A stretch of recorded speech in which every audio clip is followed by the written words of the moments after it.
JEE advanced 2024 ఫలితాలలో open కేటగిరీలో నారాయణదే ఆధిపత్యం. నమస్తే, వెల్కమ్ టు సుమన్ టీవీ. నేను మీ సాయి. ఆంధ్రప్రదేశ్లో మంత్రులకు శాఖలను కేటాయించారు. ముఖ్యంగా పవన్ కళ్యాణ్కి ఏం శాఖలు ఇస్తారు అనే దానిపైన ఆసక్తి నెలకొన్నటువంటి సందర్భంలో ఎట్టకేలకు పవన్ కళ్యాణ్కి కూడా కీలకమైనటువంటి శాఖలను కేటాయించారు. సో అలాగే జనసేన పార్టీకి కూడా కీలకమైనటువంటి శాఖలను కేటాయించారు. సో పవన్ కళ్యాణ్కి ఏ శాఖలను కేటాయించారు, ఆ శాఖలో కరెక్టేనా పవన్ కళ్యాణ్కి ఇవ్వడం, పవన్ కళ్యాణ్కి ప్రియారిటీ కరెక్ట్గానే దక్కిందా ఈ శాఖలతో అనేటువంటి విషయాన్ని గురించి మనం మాట్లాడదాం. మనతో పాటు Suman TV news chief editor Keshav గారు ఉన్నారు. కేశవ్ గారు నమస్తే. నమస్తే. సో పవన్ కళ్యాణ్కి 5 కీలక శాఖలు కనపడుతున్నాయి. సో పవన్కి తగ్గట్టుగా ప్రియారిటీ ఇచ్చినట్టు అనుకోవచ్చా ఈ శాఖలతోటి? ఖచ్చితంగా ముఖ్యమైనటువంటి శాఖలు అంటే మన లెక్క ఏంటంటే ఎక్కువ ఏదో హోమ్ మినిస్ట్రీ ఇటువంటి అంచనాలు ఉంటాయి.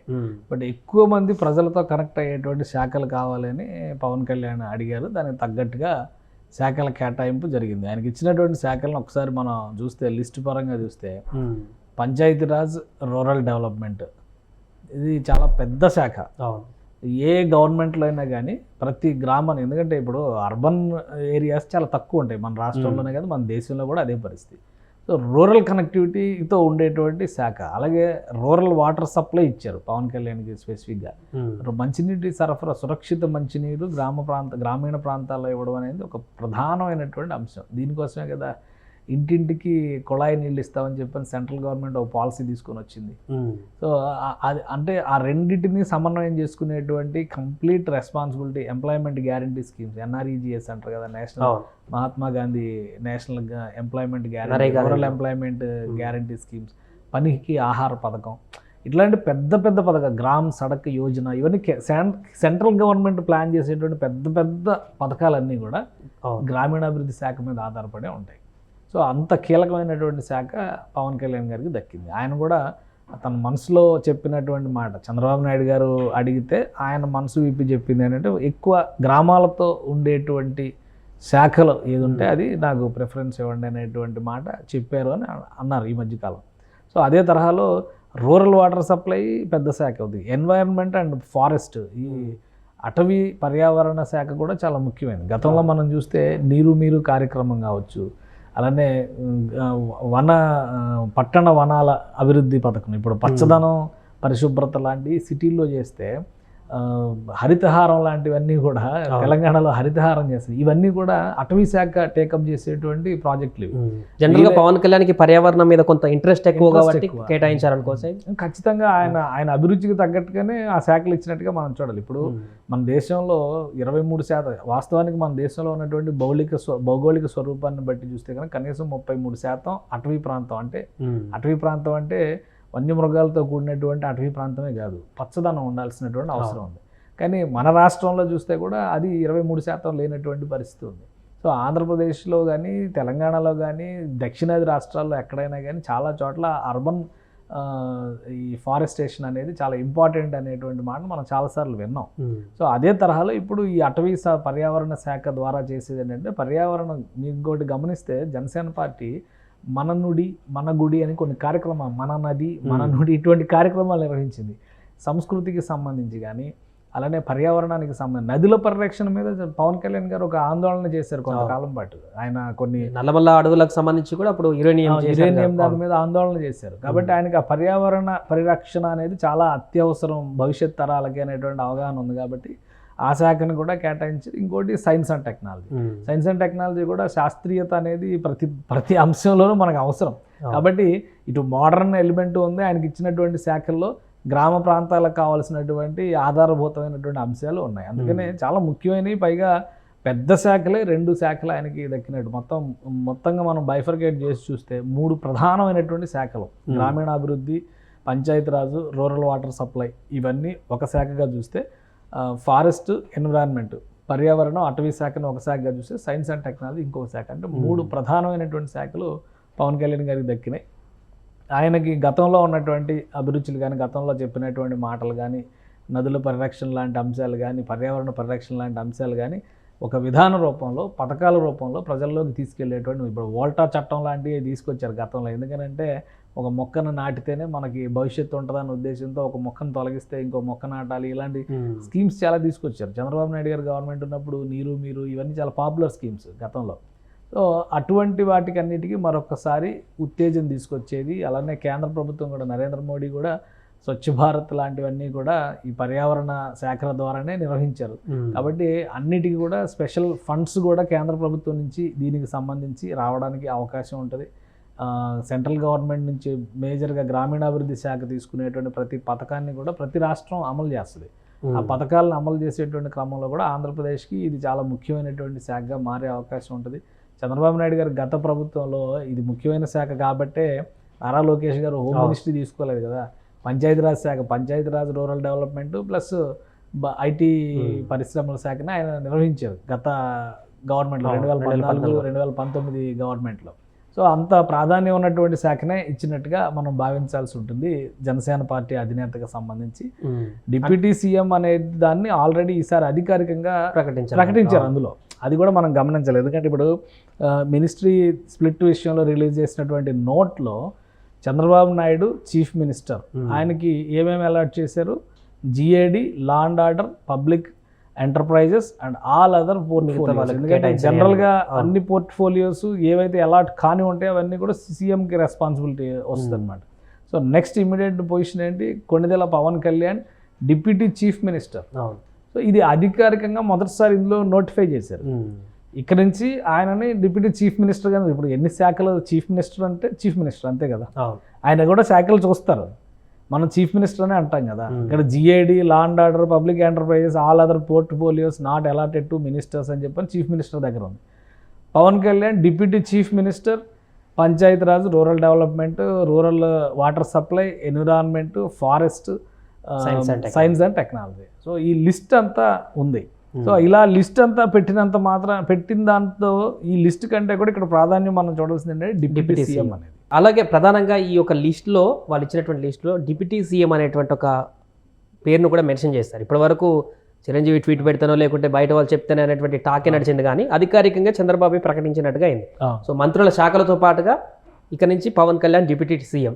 అదే అంటే డిప్యూటీ సీఎం అనేటువంటి పోస్టుకు సంబంధించి చాలా చర్చ జరిగింది. పవన్ కళ్యాణ్ గారికి ఇస్తారా ఇవ్వరా. ఈ లిస్టులో ఫస్ట్ టైము మీరు అబ్జర్వ్ చేస్తే ఇందులో నంబర్ 2 పవన్ కళ్యాణ్ గారి పేరు ఉంది. ప్రమాణ స్వీకారాల లిస్టు కూడా అదే క్రమంలో జరిగింది. సో అదే క్రమంలో శాఖల అలాట్మెంట్ దానికి సంబంధించి number 1 Nara Chandrababu Naidu chief minister, తర్వాత శాఖలు దీనికి సంబంధించి. Number 2 Pawan Kalyan, Konidela Pawan Kalyan deputy chief minister, ఒకరే డిప్యూటీ సీఎం ఉన్నారు అనేది కూడా ఈ లిస్టుని బట్టి మనకు క్లారిటీ వచ్చింది. బయట ప్రపంచానికి చెప్పకపోయినా కానీ, అధికారికంగా అనౌన్స్ చేయకపోయినా కానీ పవన్ కళ్యాణ్ డిప్యూటీ సీఎం అనే దాని మీద చాలా చర్చ జరిగింది. ఆయన తీసుకుంటారా తీసుకోరా అనేటువంటి చర్చ ఒకటైతే, అసలు ఇస్తారా ఎవరా అనేటువంటి చర్చ. ఎందుకంటే దీనివల్ల పవన్ కళ్యాణ్ గారిని ఒక సీఎం హోదాలో చూడాలని ఆశపడ్డాము, ఆయన మళ్ళీ చంద్రబాబు నాయుడు గారికి డిప్యూటీ ఏంటి అనేటువంటి ఒక ఎమోషన్ రైజ్ చేసేటువంటి గేమ్ కూడా నడిచింది. ఎందుకంటే మళ్ళీ దానికి అంత ప్రాధాన్యత ఉంటుందో లేదా ఉండదు. అలానే గత ప్రభుత్వంలో చంద్రబాబు నాయుడు గారి ప్రభుత్వంలో ఇద్దరికి డిప్యూటీ సీఎంలు ఇచ్చారు. అలానే ఇప్పుడు యాక్చువల్గా గత ప్రభుత్వంలో ఇచ్చిన దానికంటే ఇది ఐడియాలజికల్గా ఇది ప్రాపర్ సిస్టంలో జరిగినట్టు. ఎందుకనంటే రాయలసీమ నుంచి ముఖ్యమంత్రి ప్రాతినిధ్యం వహిస్తున్నప్పుడు కోస్తా ప్రాంతం నుంచి డిప్యూటీ సీఎం ఉండాలి. మన గతంలో జరిగినటువంటి ఒప్పందాలను బట్టి చూస్తే కూడా, అంటే తెలంగాణ ఆంధ్ర మధ్య జరిగినాయి కానీ రాయలసీమ కోస్తా మధ్య ఎప్పుడు జరగలేదు. కానీ ఆంధ్ర రాష్ట్రం ఏర్పాటు సమయంలో కూడా ఒక చర్చ ఏంటంటే రాయలసీమ వాసులకి ముఖ్యమంత్రి ఇస్తే ఆ కోస్తా వాసులకి ఉప ముఖ్యమంత్రి ఇవ్వాలి. ఈ చర్చలు కూడా జరిగినాయి. బెజవాడ గోపాల్ రెడ్డి, నీలం సంజీవ్ రెడ్డి ఈక్వేషన్స్ కూడా నడిచినాయి ఒకప్పుడు. ఆంధ్ర తెలంగాణ ఫామ్ అయ్యేటప్పుడు కూడా అలాంటి ఈక్వేషన్ నడిచింది. గత ప్రభుత్వంలో చూస్తే డిప్యూటీ సీఎం అనేటువంటి విషయంలో, అంటే 2014-19 ప్రభుత్వంలో కేఈ కృష్ణమూర్తి గారిని ఉప ముఖ్యమంత్రిగా పెట్టారు. ఆయన రాయలసీమ ప్రాంతం. ఆల్రెడీ చంద్రబాబు నాయుడు గారు రాయలసీమ ప్రాంతం వ్యక్తి ముఖ్యమంత్రిగా ఉన్నారు. అలానే నిమ్మకాయల చినరాజప్ప గారిని ఉప ముఖ్యమంత్రిగా కోస్తా ప్రాంతం నుంచి పెట్టారు. ఈ జగన్మోహన్ రెడ్డి గారి ప్రభుత్వం అదొక విచిత్రమైనటువంటి నిర్ణయం తీసుకున్నారు. ఏకంగా 5 ఉప ముఖ్యమంత్రులు పెట్టారు. దేశంలో ఏ రాష్ట్రంలోనూ ఉండదు 5 ఉప ముఖ్యమంత్రులు, 3 రాజధానులు. ఇవన్నీ ఒక విచిత్రమైనటువంటి విన్యాసాలు జరిగినాయి. కాబట్టి దాని గురించి మనం ఎక్కువ డిస్కస్ చేయాల్సినటువంటి అవసరం కూడా లేదు. ఇప్పుడు ఏంటంటే ఉప ముఖ్యమంత్రి అనేటువంటి హోదాని పవన్ కళ్యాణ్కి కోస్తా ప్రాంతపు నేతగా కేటాయించినట్టు అయింది. దాని దగ్గర పవర్స్ కూడా ఉన్నట్టు ఆ డిమాండ్ కూడా ఫుల్ఫిల్ చేసినట్టు అయింది. అలానే ఒకరే ఉప ముఖ్యమంత్రి ఉండడం వల్ల ఏంటంటే దానికి గౌరవం పెరిగింది. ఇప్పుడు తెలంగాణలో కూడా బట్టి విక్రమార్క గారు కండిషన్ పెట్టారు, ఉప ముఖ్యమంత్రి పదవి తీసుకోవాలంటే తను ఒక్కడే ఉప ముఖ్యమంత్రి ఉండాలి, మళ్ళీ ఒక ఇద్దరు ముగ్గురిని పెట్టకూడదు. ఎందుకంటే కేసీఆర్ గారు ఇద్దరు ఉప ముఖ్యమంత్రిని పెట్టారు కదా. ఎస్సీలకి దళితులకి సీఎం అని చెప్పిన ఆశ చూపించి చివరికి సీఎం సీట్లో ఆయన కూర్చున్న తర్వాత దళితుడిని ఉప ముఖ్యమంత్రి పెట్టారు. మళ్ళీ మైనారిటీలను ప్యాంపర్ చేసేటువంటి క్రమంలో మైనారిటీల నుంచి ఇంకో ఉప ముఖ్యమంత్రిని పెట్టారు. సో ఇప్పుడు వాటన్నిటినే బ్రేక్ చేస్తూ బట్టి విక్రమార్క గారు ఒక ఉప ముఖ్యమంత్రిగా తెలంగాణలో ఎలా అయితే ఉన్నారో పవన్ కళ్యాణ్ గారు ఒక్కరే ఉప ముఖ్యమంత్రి, అది కూడా అధికారికంగా గవర్నమెంట్ ఇచ్చినటువంటి ఆర్డర్లోనే క్లియర్గా అర్థమైపోయింది. 5 శాఖలు అంటే విడివిడిగా చూస్తే 3 ప్రధానమైనటువంటి శాఖలు పవన్ కళ్యాణ్ చేతిలోకి వచ్చినట్టుగా కనిపిస్తుంది. ఆ 3 శాఖలు కూడా చాలా ముఖ్యమైనవి. రూరల్ కనెక్టివిటీ ఉండేవి, ప్రజల అవసరాలకు సంబంధించినటువంటి అంశాలను డిస్కస్ చేసేవి, అలానే పర్యావరణానికి సంబంధించి సైన్స్ అండ్ టెక్నాలజీకి సంబంధించి తీసుకునేటువంటి శాఖలు కూడా చాలా ముఖ్య పాత్ర పోషించేటువంటి అవకాశం ఉంటుంది. బడన్ పడదంటారా పవన్ కళ్యాణ్కి 5 శాఖలు? అంటే ఇక Pawan Kalyan full time politics పైనే దృష్టి పెట్టాల్సినటువంటి అనివార్యత. అంటే కంప్లీట్ గా సినిమాలకు కూడా దూరం అయిపోయినట్టుగానే మనం చూడాలి. ఎందుకంటే ఆయన కూడా చెప్పారు కదా. బట్ ఏంటంటే ఇప్పుడు ఆయన సినిమాల్లో చేసినంత మాత్రాన ఆ వెసులుబాటు ఎలా తీసుకుంటారో, సమయాన్ని ఎలా ఉపయోగించుకుంటారు అనేది ఆయన చేతిలో ఉంది. ఇప్పుడు ఆల్రెడీ 3 సినిమాలు ఆల్మోస్ట్ కంప్లీట్ అవుతున్నటువంటి స్టేజ్లోకి వచ్చినటువంటి సినిమాలు ఉన్నాయి. బహుశా ఒక 2 నెలలు 3 నెలలు అయితే పవన్ కళ్యాణ్ గారు సినిమాలకి దూరంగానే ఉంటారు. మొత్తం ఇప్పుడు ఈ అడ్మినిస్ట్రేషన్లో ఆయన కుదురుకోవడం, ఎందుకంటే చంద్రబాబు నాయుడు గారి క్యాబినెట్లో పనిచేయడం అనేది మామూలు విషయం కాదు, అంత ఆషామాషిగా నడిచేటువంటి వ్యవహారం కాదు. ఎందుకని నేను ఆ మాట చెప్తున్నానంటే కేసీఆర్ గారి క్యాబినెట్ కానీ జగన్మోహన్ రెడ్డి గారి క్యాబినెట్ కానీ నిర్ణయాలన్నీ వాళ్ళు తీసుకుని వాళ్ళకి కావాల్సినటువంటి పద్ధతిలో ఫైల్ ప్రాసెస్ కూడా చేయించుకొని అమలు చేసుకుంటూ వెళ్తారు.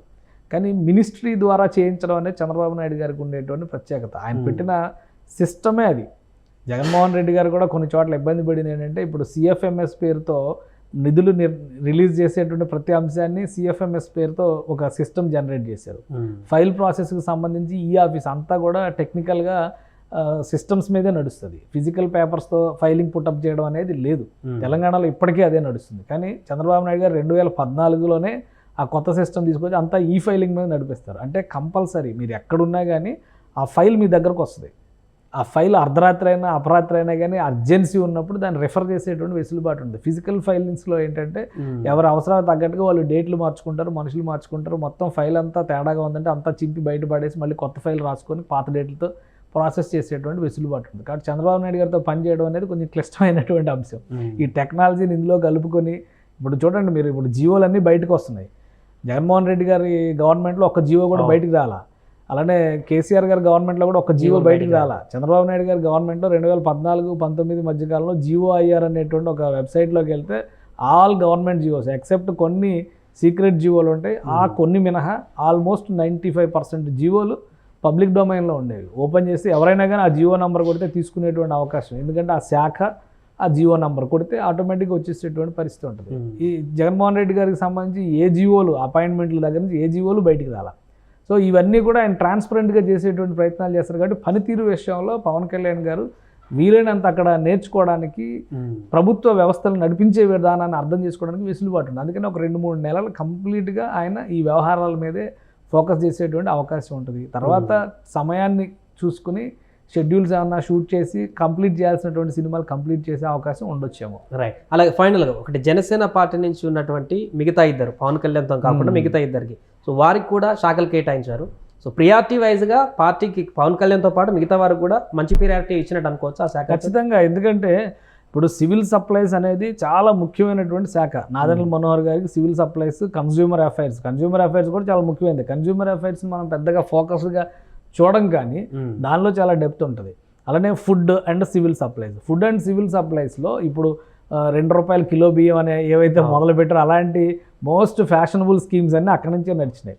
రేషన్ పంపిణీ అంతా కూడా ఆ వ్యవస్థ ద్వారానే జరుగుతుంది. లాస్ట్ టైం జగన్మోహన్ రెడ్డి గవర్నమెంట్లో ఈ ఇంటింటికి రేషన్లు పంపిణీ చేస్తాము, డోర్ డెలివరీ ఏర్పాటు చేస్తామని చెప్పని కొన్ని తీసుకొచ్చారు. వాస్తవానికి కొన్ని ప్రయోగాత్మకంగా అవి సరైనవే. ఎందుకంటే గతంలో మనం చూస్తే రేషన్ షాపుల దగ్గర లైన్లో జనాలు ఉండేటువంటి పరిస్థితి ఉండేది. కానీ వాలంటీర్ వ్యవస్థను దీనికోసం ఉపయోగించేటువంటి ప్రయత్నం చేశారు. కాబట్టి అవంతా కూడా కొంత ప్రజలకి వెసులుబాటు ఇచ్చినటువంటి నిర్ణయాలు. ఇప్పుడు వాటి అన్నిటినీ రీవ్యాంప్ చేసేటువంటి పనిలో ఈ కొత్త ప్రభుత్వం ఉంది.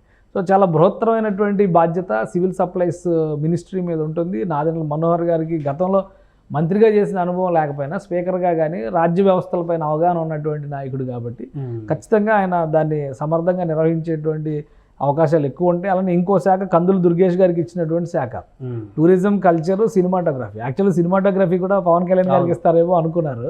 బట్ ఇండస్ట్రీలో ఆయన ఒక పెద్ద కుటుంబం నుంచి ఉన్నటువంటి వ్యక్తి కాబట్టి ఆయనతో ఫ్రీగా షేర్ చేసుకోలేని విషయాలు కూడా మినిస్టర్స్తో మాట్లాడుకోవడం ఈజీ అవుతుంది.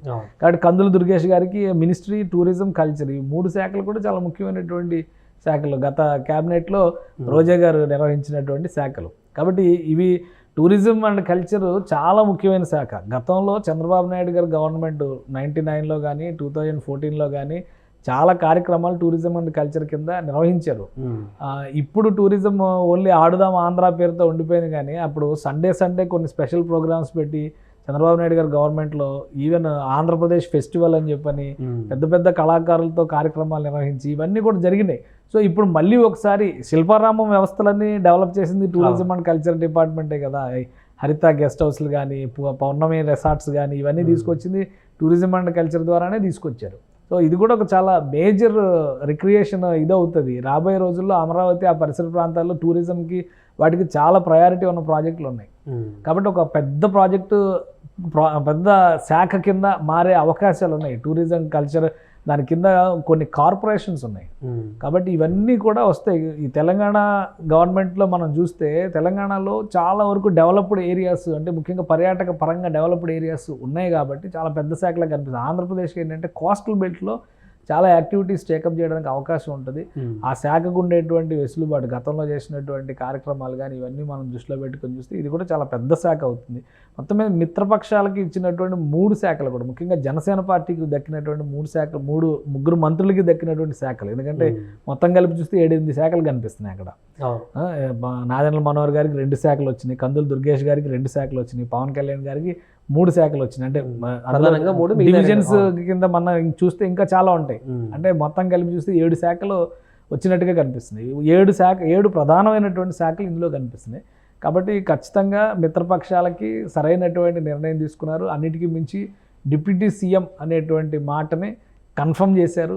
పవన్ కళ్యాణ్ గారు నంబర్ 2 క్యాబినెట్లో నంబర్ 2 పొజిషన్లో ఉన్నారనేటువంటి విషయాన్ని ఈ నివేదిక ఇవ్వడం ద్వారా, ఈ రిపోర్ట్ ఇవ్వడం ద్వారా 100% ఆయన ఒక్కరే డిప్యూటీ సీఎం అనేది కూడా కన్ఫర్మ్ చేసినట్టుగా మనం పరిగణలోకి తీసుకోవచ్చు దీన్ని. Right sir. సో మొత్తానికి అది ఆంధ్రప్రదేశ్ క్యాబినెట్ మంత్రులకు పదవులు కేటాయించినటువంటి సందర్భంగా పవన్ కళ్యాణ్కి కీలకమైనటువంటి శాఖలను ఇచ్చారు. దాంతో పాటుగా డిప్యూటీ సీఎం అనేటువంటి ఒక హోదాను కూడా అఫీషియల్గా అనౌన్స్ చేశారు. దీంతో ఈ రోజు నుంచి ఆంధ్రప్రదేశ్ డిప్యూటీ సీఎంగా పవన్ కళ్యాణ్ కీలకమైనటువంటి శాఖలుగా నిర్వర్తించడానికి ముందుకు వెళ్తారు. సో ఈ శాఖల పట్ల పవన్ కళ్యాణ్ ఏ రకంగా 5 సంవత్సరాల పాటు ముందుకు వెళ్తారో చూడాలి.